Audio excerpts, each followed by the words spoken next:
How to fill a Zippo. Okay, this is a random video. See if I can be a good camera guy here. Use Zippo lighter fluid. Don't use Rosinol. It's a conspiracy. Rosinol reduces the efficacy of your Zippo. Eventually, it won't work and you'll lose it. It's just a terrible baptism from the devil. Use Zippo lighter fluid with a real Zippo.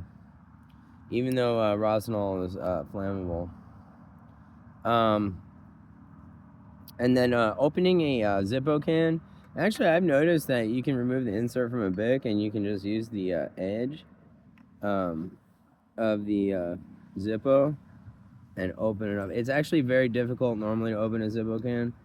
A lot of people use their teeth or their fingernails if you got them. And so even though it's plastic, it can be unruly.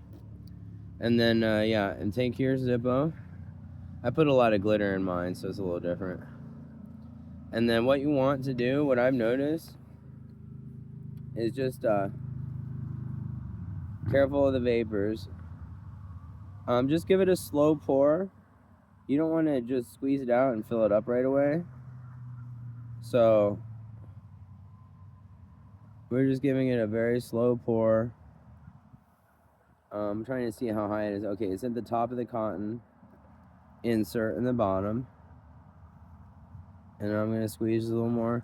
And then I'm going to let it sit for a full minute until it drips out the bottom a little bit. So if you can't tell because of the angle, that looks like a flame for a second. Okay, it's dripping out the bottom.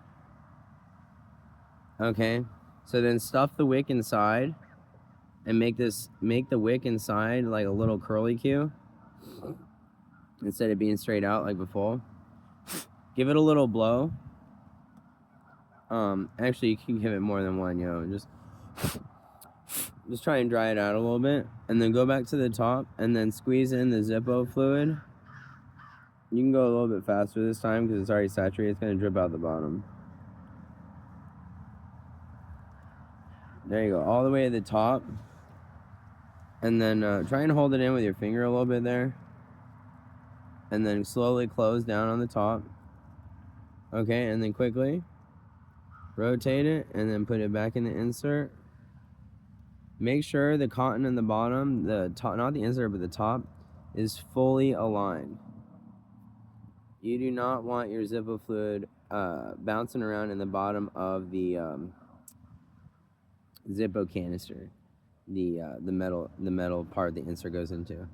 Okay, and then so make sure there's a nice seal on the bottom with the cotton. This is part a lot of people skip. And so you can see here, I have a very nice flat end instead of it sticking out a little bit. Be very gentle, you don't want to... See how I'm holding at an angle too, so it doesn't necessarily squirt out. And then last step, I advise, go ahead and put your Zippo insert back in the canister, straight down, with the lip towards the lid. That way it can close. Just leave it closed for a few seconds and let it settle in the bottom, the cottons and the separation. Okay, and then last step for filling up a Zippo fluid, you don't squeeze. You hold upside down the Zippo canister and you pour straight into the wick. Just hold it there for a few seconds.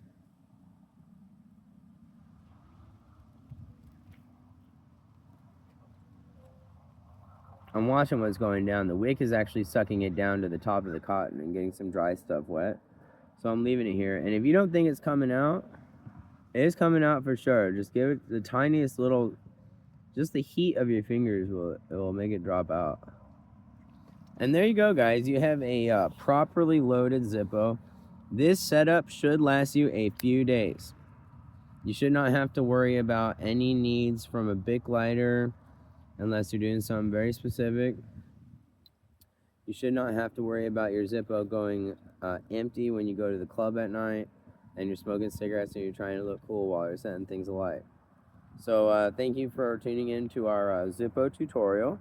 This is my highest recommendation.